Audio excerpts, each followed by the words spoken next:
Hello दोस्तों, कैसे हैं आप सभी। तो आज हम करने जा रहे हैं क्लास 9th का chapter number 2 is matter around us pure. देखिए, इस चैप्टर की वैसे मैं नोट्स की और ब्लूप्रिंट की जो वीडियो है वो बना चुका हूँ। तो सबसे पहले आप नोट्स को समझिए, क्योंकि जब तक आप चैप्टर का कंसेप्ट क्लियर नहीं हो जाता तब तक आप उसके क्वेश्चंस नहीं कर पाएंगे। तो पहले नोट्स को समझिए, चैप्टर को समझिए, देन आप क्वेश्चंस कीजिए। तो आज हम इससे कुछ एक्सरसाइज के जो क्वेश्चंस हैं हमारे इस चैप्टर के उनको करने जा रहे हैं। सो यहाँ पर हमारा देखिए फर्स्ट क्वेश्चन है, which separation techniques will you apply for the separation of the following. हाँ जी, यहाँ पर आपको कुछ सब्सटेंस दिए गए हैं और आपने बताना है कि इनको अगर हमने सेपरेट करना है, एक सॉल्यूशन दिया है, मान लीजिए आपको एक सॉल्यूशन दे रखा है, उसके अंदर 2 तरह के पार्टिकल्स हैं, ठीक है। तो और आपको इनको सेपरेट करना है। So how you can separate them, इनको सेपरेट करने के लिए कौन सा मेथड यूज़ होगा, तो यही हमें यहाँ पर क्वेश्चन में पूछा है, ठीक है। तो अब आप यहाँ पर देखिए, sodium chloride from its solution in water. हाँ जी, सोडियम क्लोराइड यानी कि NaCl। अब ये सोडियम क्लोराइड क्या है, जो हम कॉमन सॉल्ट घरों में यूज़ करते हैं वही वाला है ये, और इसको हमने वाटर में डाला हुआ है। तो कैसे सेपरेट करेंगे, तो यहाँ पे जो प्रोसेस होती है दैट इज़ इवेपोरेशन। देखिए, आप याद कीजिए, आपने एसएसटी में पढ़ा होगा कि दांडी मार्च जब हुआ था गांधी जी के टाइम में, ठीक है, तो उन्होंने वो दांडी में गए और वहाँ पे नमक का कानून तोड़ा था। वो कैसे तोड़ा था, इसी तरीके से तोड़ा था, उन्होंने जा करके पानी को इवेपोरेट किया, सी वाटर को, और वहाँ पे नमक मिल गया। तो इससे आप याद रख सकते हैं इस एग्जांपल से। तो क्योंकि हम जब इसको इवेपोरेट करेंगे तो जो वाटर है वो हमारा इवेपोरेट हो जाएगा, लेकिन सॉल्ट नीचे बच जाएगा। हाँ जी, सेकेंड आपकी प्रोसेस रहती है यहाँ पे, सेकेंड पार्ट पूछ रहा है यहाँ पे कि ammonium chloride from a mixture containing sodium chloride and ammonium chloride. हाँ जी, तो अमोनियम क्लोराइड और सोडियम क्लोराइड का एक मिक्सचर है। अब उसमें से हमने वो अमोनियम क्लोराइड को सेपरेट करना है, तो कैसे करेंगे, तो यहाँ पे प्रोसेस दी गई है सब्लिमेशन। सब्लिमेशन एक प्रोसेस होती है, आपने चैप्टर 1 के अंदर इस चीज़ को पढ़ा था, व्हाट इज सब्लिमेशन, कि when solid directly convert into gaseous state not going to liquid state, that is the process sublimation. तो इस प्रोसेस से आपका हो जाएगा। थर्ड यहाँ पर पूछता है, small pieces of metal in the engine oil of a car का जो इंजन ऑयल है उसके अंदर छोटे छोटे मेटल के पीस हैं, तो कैसे करेंगे। सबसे बढ़िया तो फिल्ट्रेशन, ऑयल निकल जाएगा और स्मॉल पीसेस मेटल के ऊपर रह जाएंगे। दूसरा यहाँ पे एक होता है सेंट्रीफिकेशन। सेंट्रीफिकेशन अच्छा एक प्रोसेस होती है। देखिए यहाँ पे मैंने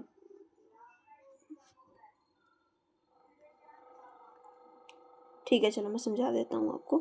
सेंट्रीफिकेशन एक प्रोसेस होती है। देखिए उसके अंदर क्या होता है, एक आप रोटेट किया जाता है सोल्यूशन को, जो आपका सोल्यूशन है उसको इस तरह से पूरा रोटेट किया जाता है, बहुत फास्टली स्पीड में उसको रोटेट किया जाता है। और जब उसमें रोटेट करेंगे तो क्या होता है कि जो जिसकी डेंसिटी हाई होगी वो नीचे बैठ जाएगा सब्सटेंस, एंड जिसकी कम होगी दैट विल बी अपसाइड, ठीक है, तो वो ऊपर होगा। तो इस प्रोसेस से जो है आपका यहाँ पे सेपरेशन हो जाएगा। और एक यहाँ पे डिसेंटेशन की प्रोसेस भी गई है। उसमें क्या होता है, मान लो आपने एक कभी अगर पानी में मिट्टी डाली, ठीक है, एक गिलास लिया, उसके अंदर पानी के अंदर आपने मिट्टी डाल दी, तो धीरे धीरे क्या होगा, कुछ समय में मिट्टी नीचे बैठ जाएगी। तो यही आपकी डिसेंट्रलाइजेशन की प्रोसेस है, डिकेंटेशन की। आपने उसमें पानी में मिट्टी डाल के छोड़ दी, मिट्टी नीचे बैठ गई, उसके बाद आपने उसका पानी ऊपर ऊपर का निकाल लिया। तो यही है यहाँ पे, ठीक है, ये प्रोसेस यहाँ पे भी कही जा रही है। हाँ जी, अब क्या कह रहा है कि different pigments from an extract of flower petal. हाँ जी, इसके लिए क्रोमेटोग्राफी। अब देखिए क्रोमेटोग्राफी क्या प्रोसेस है, अगर हमने अलग अलग पिगमेंट्स को फ्लावर के पेटल से अलग करना है तो कैसे करेंगे। देखिए इसके अंदर फ़िल्टर पेपर लिया जाता है, फ़िल्टर पेपर की स्ट्रिप ली जाती है, उस पर मान लीजिए यहाँ पे आपका फ्लावर पेटल का पिगमेंट है, ठीक है। अब इससे हमने डिफरेंट पिगमेंट सेपरेट करने हैं, तो क्या करेंगे, इसको पानी में डिप कर दिया जाता है, ठीक है। मान लो इसको मैंने पानी में डिप कर दिया। अब क्या होगा यहाँ से कि जो अलग अलग पिगमेंट्स हैं वो यहाँ पर ऊपर आने शुरू हो जाएंगे, किसकी मदद से, जो हमारा पानी है वो ऊपर जाएगा उसकी मदद से, ठीक है। तो ये आपकी जो प्रोसेस होती है दैट इज़ क्रोमेटोग्राफी। हाँ जी, इसके बाद कह रहा है बटर फ्रॉम कर्ड। अगर मैंने कर्ड को बटर में से अलग करना, सॉरी, हाँ जी, तो बटर को कर्ड में से अलग करना है, तो हम ये भी कैसे करेंगे, इसके लिए भी प्रोसेस होती है सेंट्रीफिकेशन। आपने जब आप देखिए दही होती है तो घरों में जो है दही से मक्खन बनाया जाता है। तो वो कैसे बनाया जाता है, उसको मथा जाता है दही को। तो ये एक सेंट्रीफ्यूगेशन की ही प्रोसेस है जिसमें उसको बहुत तेज़ी से रोटेट किया जाता है। हाँ जी, नेक्स्ट यहाँ पे पूछ रहा है ऑयल फ्रॉम वाटर। तो इसके लिए आप एक सेपरेटिंग फ्यूनल का भी यूज़ कर सकते हैं। और साथ ही यहाँ पर नेक्स्ट पूछता है tea leaves from T. T से टी लीव्स अलग करने के लिए आप क्या करते हैं, जब हम घर में चाय बनाते हैं तो उसको छलनी में से छान लेते हैं, तो दैट इज़ हम फिल्ट्रेशन कर रहे हैं, उसको फिल्टर कर रहे हैं। तो ये हो गया, ठीक है। अगला है कि सैंड है, सैंड के अंदर आयरन की जो पिंस हैं वो मिक्स हैं, उनको अलग कैसे करेंगे। तो देखिए आपने कभी किया भी होगा, मैग्नेट लेंगे, मैग्नेट को जो है सैंड के ऊपर रब करेंगे और वहाँ से जो मेटल के पीसेस हैं उस पर चिपक जाने और वो हमारे पास आ जाएंगे क्योंकि उसकी तरफ अट्रैक्ट हो जाएगा, ठीक है। हाँ जी, अगला कह रहा है कि व्हीट ग्रेन्स को हस्क से। तो आपने गाँव के अंदर एक प्रोसेस देखी होगी, विनोइंग नाम की प्रोसेस होती है जो गाँव में ज़्यादातर आज भी घरों में होती है। तो इसके अंदर जैसे हवा से जब उसको ऊपर से गिराते हैं ग्रेन को, ठीक है, तो वहाँ पे क्या होता है, जो हस्क होती है हवा से अलग हो जाती है। तो ये जो प्रोसेस होती है इसको विनोइंग कहते हैं। आप अगर कभी गाँव में जाते हैं तो वहाँ पे ये प्रोसेस आपको लगभग मिल जाएगी। हाँ जी, नेक्स्ट कहता है कि fine mud particles suspended in water. Water के अंदर मड पार्टिकल्स हैं, तो ये प्रोसेस सेंट्रीफ्यूगेशन से होगा, सेंट्रीफ्यूगेशन से वो नीचे बैठ जाएगा। फाइन पार्टिकल्स हैं यहाँ पर इसलिए, ठीक है। अदरवाइज डिसेंट्रेशन अगर बहुत भारी है तो डिसेंट्रेशन जो प्रोसेस है उससे भी हो जाता है ये, ठीक है। Right the steps you would use for making tea. हाँ जी, टी बनाने के लिए, चाय बनाने की प्रोसेस लिखनी है यहाँ पे। और लेकिन यहाँ पे कंडीशन क्या है कि आपने solution, solvent, solute, dissolve, soluble, insoluble, filtrate, residue, इस तरह के वर्ड्स का यूज़ करना है। हाँ जी, तो सबसे पहले हमारे यहाँ जो टी बनाते हैं हम, तो क्या प्रोसेस रहती है कि सबसे पहले पानी को लिया जाता है। अब पानी क्या है हमारा, सॉल्वेंट होगा क्योंकि उसके अंदर टी, शुगर ये सब डिज़ोल्व होंगे, तो that are solute, but the water is solvent, ठीक है। और ये जो वाटर है इसको बॉयल किया जाता है। अब हीटिंग के कारण मिल्क और टी लीव्स जो हैं वो सॉल्वेंट में सोल्यूट के रूप में मिक्स हो जाती हैं और एक सोल्यूशन में आती हैं। अब ये जो सोल्यूशन है इसको स्ट्रेनर से पोर किया जाता है और जो इनसोल्यूबल पार्ट होता है सोल्यूशन का वो स्ट्रेनर के ऊपर रह जाता है एज अ रिसाइड, ठीक है। शुगर जो है फिल्ट्रेट में डाली जाती है और वो फिल्ट्रेट में मिक्स हो जाती है और जो रिजल्टिंग सॉल्यूशन है वो हमारी टी होगी। तो एक चाय बनाने की प्रोसेस थी, बट बस ये कंडीशन आपकी यहाँ पे ये थी कि आपने जो वर्ड्स हैं सोल्यूट, सॉल्वेंट, ये आपको दिए गए हैं, इनका यूज़ करना है। तो बहुत सिंपल से वर्ड हैं अगर आपको समझ आता है, ठीक है।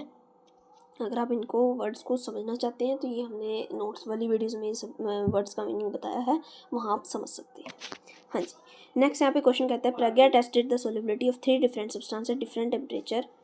प्रज्ञा है कोई, ठीक है, वो 3 डिफरेंट सब्सटेंसेस सोल्युबिलिटी चेक करती है अलग अलग टेम्परेचर्स पर और कलेक्ट करती है डाटा, ठीक है, आपको नीचे दिया गया है। रिजल्ट्स जो हैं टेबल में as gram of substance dissolve in 100 gram of water, ये बताता है कि 100 ग्राम पानी में कितना यहाँ पे हमारा सब्सटेंस डिसोल्व है एक सैचुरेटेड सॉल्यूशन बनाने के लिए। हाँ जी, तो देखिए यहाँ पे सब्सटेंस क्या है, जैसे पोटेशियम नाइट्रेट, तो 283 केल्विन पे 21, 293 पे 32, 313 पे 62, इस तरह से आपको ये दिया हुआ है कि 100 ग्राम में कितना मिक्स होगा, ठीक है। इस तरह सोडियम क्लोराइड का दिया, फिर पोटेशियम क्लोराइड का एंड देन अमोनियम क्लोराइड का।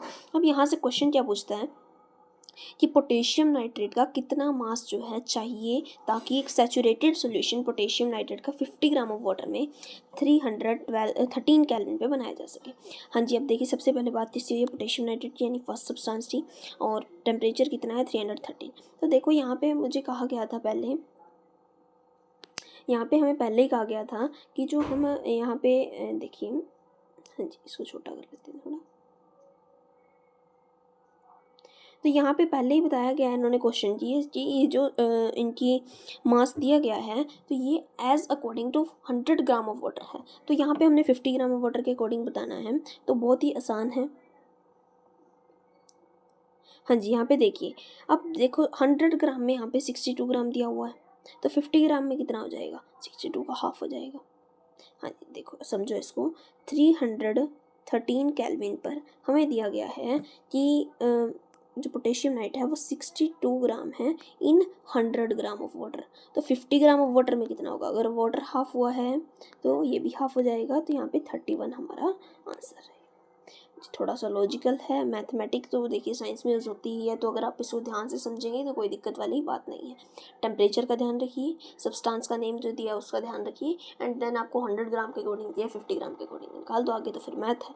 हाँ जी, नेक्स्ट पूछता है कि प्राज्ञा एक सैचुरेटेड सोल्यूशन आती है किसका?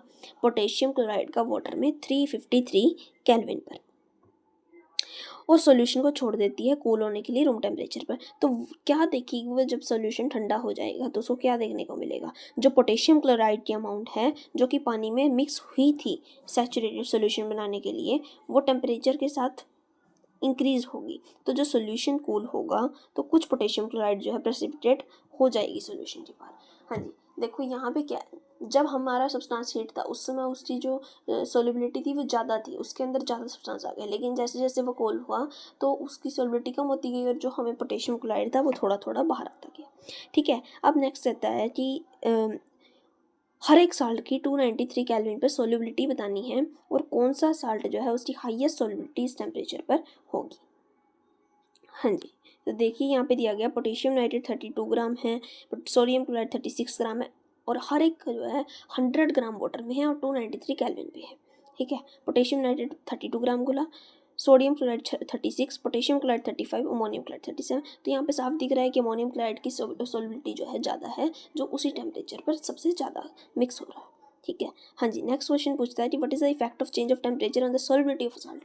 अगर टेम्परेचर चेंज होगा तो सॉल्युबिलिटी पर क्या इफेक्ट पड़ेगा?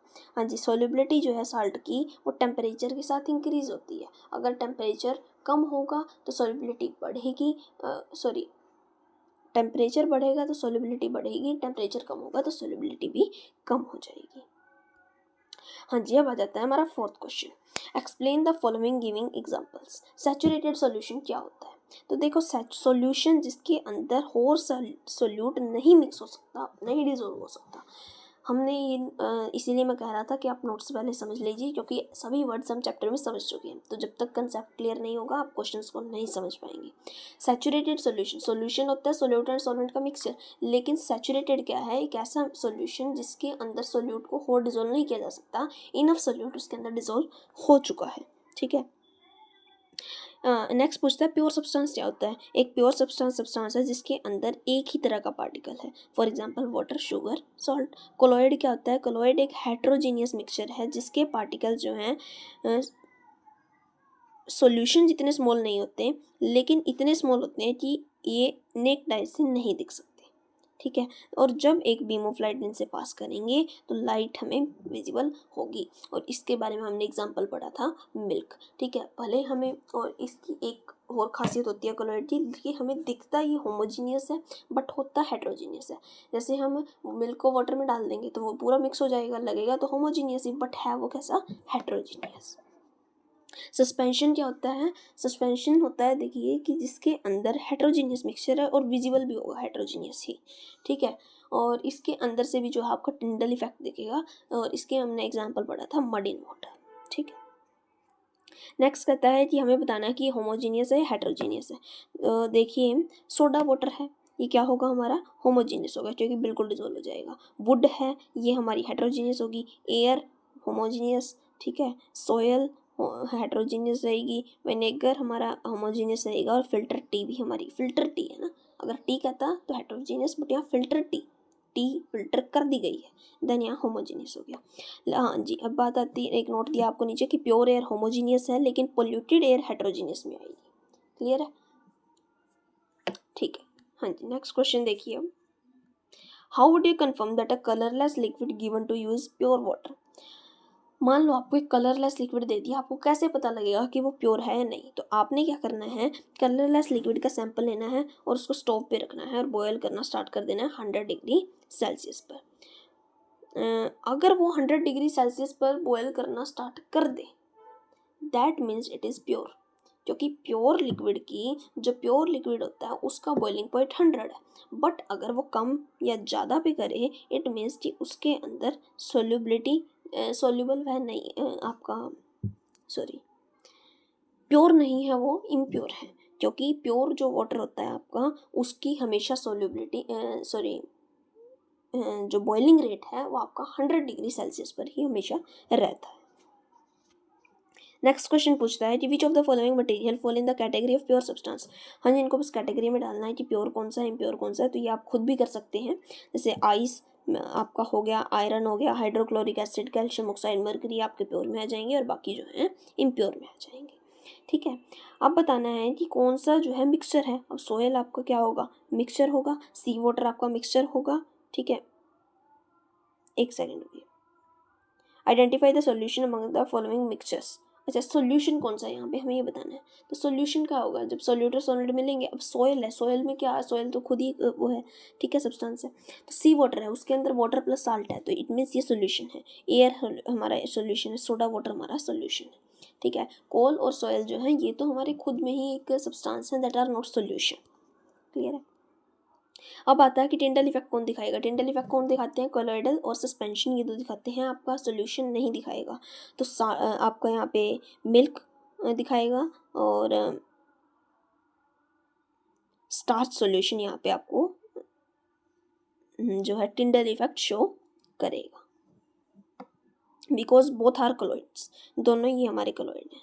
टिंडल इफेक्ट मैं आपको बता भी देता हूँ। टिंडल इफेक्ट क्या होता है कि जैसे आपके पास कोई सब्सटेंस दिया गया है, ठीक है, उसमें से अगर मैंने लाइट पास की, तो अगर लाइट आगे पास हो रही है, ठीक है, ये टिंडल इफेक्ट शो कर रहा है। लेकिन अगर आगे लाइट पास नहीं हो रही, it means it is not showing Tyndall effect. हाँ जी, नेक्स्ट क्वेश्चन है एलिमेंट, कंपाउंड और मिक्सचर बताने हैं आपको कौन से हैं। तो एलिमेंट कौन सा होगा, जो अकेला होगा। कंपाउंड कौन सा होगा, जो आपका जैसे वाटर हो गया। और आपका मिक्सचर क्या होगा, जहाँ पे जैसे कि आपका सॉइल हो गया या एयर, इम्प्योर एयर हो गया। तो यहाँ पे देख लीजिए एलिमेंट, यहाँ पे सोडियम, सिल्वर, टिन, सिलिकॉन, क्योंकि ये अलग अलग पर्टिकुलर एलिमेंट्स हैं। कंपोनेंट्स यहाँ पे जैसे कैल्शियम और कार्बोनेट, और कैल्शियम कार्बोनेट का मिक्सचर है, मीथेन है, ठीक है, कार्बन डाइऑक्साइड है। तो ये आपके कंपाउंड्स हैं। लेकिन मिक्सचर यहाँ पे जैसे soil, sugar, coal, air, soap and blood है। ठीक है, हाँ जी। इसके बाद हमारा लास्ट क्वेश्चन आता है कि which of the following are chemical changes. इसके अंदर केमिकल चेंजेस कौन से में हो रहे हैं। तो देखिए, फिजिकल चेंज और केमिकल चेंज दो तरह के चेंज होते हैं। जब फिजिकल चेंज होता है तो उसकी फिजिकल प्रॉपर्टी चेंज होगी, फॉर एग्जांपल कलर, स्टेट, ठीक है, इस तरह से चेंज आएंगे। लेकिन जब केमिकल प्रॉपर्टीज चेंज होती हैं तो उसके केमिकल फॉर्मूला में चेंज आता है। ठीक है, अब प्लांट बड़ा हुआ, इसमें तो कोई केमिकल चेंज नहीं आया, ये तो एक सेकेंड, इसके अंदर भी हमारा केमिकल चेंज आ रहा है। देखिए, एक प्लांट जब ग्रो करता है तो उसके अंदर कुछ नए एंजाइम्स जो है सिक्रेट होने शुरू हो जाते हैं। ठीक है, तो ये जो है हमारा केमिकल चेंज है। Rusting of iron, rusting of iron के अंदर क्या होगा, ये हमारा केमिकल चेंज है। क्योंकि जो जब आयरन की रस्टिंग होती है, आप आगे फर्दर क्लासेस में पढ़ेंगे कि उसका केमिकल फॉर्मूला चेंज हो जाता है आयरन का। अगर मैं आयरन फिलिंग्स को सैंड में मिक्स कर दूँ तो क्या ये केमिकल चेंज है, नहीं, ये तो फिजिकल चेंज है। ठीक है, अच्छा जी, कुकिंग ऑफ फूड, खाना बनाएंगे हम, तो खाना बनाएंगे तो उसका केमिकल फॉर्मूला चेंज होगा। फूड डाइजेस्ट होगा, अंदर एंजाइम्स उस पर एक्ट करेंगे तो उसका केमिकल जो आपका फॉर्मूला है वो चेंज होगा। एंड अगर हम कैंडल को बर्न करेंगे तो वहाँ पे हमारी ऐश तो बनी रही है, साथ में कार्बन डाइऑक्साइड भी रिलीज हो रही है वहाँ से, इट मीन्स वहाँ भी हमारा कुछ केमिकल चेंज हो रहा है। हाँ जी, तो ये आपके कुछ क्वेश्चंस थे इस चैप्टर के जिसको हमने डिस्कस किया। तो अब तक हम हमारे चैप्टर के नोट्स, इसके ब्लूप्रिंट क्वेश्चंस, एक्सरसाइज के क्वेश्चंस डिस्कस कर चुके हैं। आगे की वीडियोस में हम इसके जो एनसीईआरटी एग्जाम्पलर के क्वेश्चंस हैं उनको भी करेंगे। और एक बार फिर से मैं कहना चाहूँगा आपको कि जब तक आपको कॉन्सेप्ट क्लियर नहीं होता, नोट्स क्लियर नहीं हो जाते, तो आप क्वेश्चन नहीं कर पाएंगे। इसलिए सबसे पहले ये ज़रूरत है कि आप नोट्स को क्लियर करें, चैप्टर आपको समझ आएगा, तभी आप जो है क्वेश्चंस को कर पाएंगे। तो इस वीडियो के लिए इतना ही, मिलते हैं नेक्स्ट वीडियो में। Thank you.